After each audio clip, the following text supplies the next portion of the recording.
अपने दाहिने हाथ में 3 बार जल लेकर के आचमन करें। ओम केशवाय नमः, हरि ओम माधवाय नमः, हरि ओम नारायणाय नमः। हस्तौ साक्षात् पुत्रातो यत्र पितरो भवत्यमानो जारीयतायुर्वत्यो अदितिर्ध्यो अदितिरन्तरिक्षमदितिर्माता राम नाम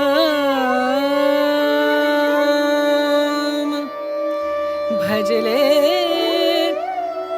राम नाम सुखधाम भजले राम नाम सुखधाम भजले राम नाम सुखधाम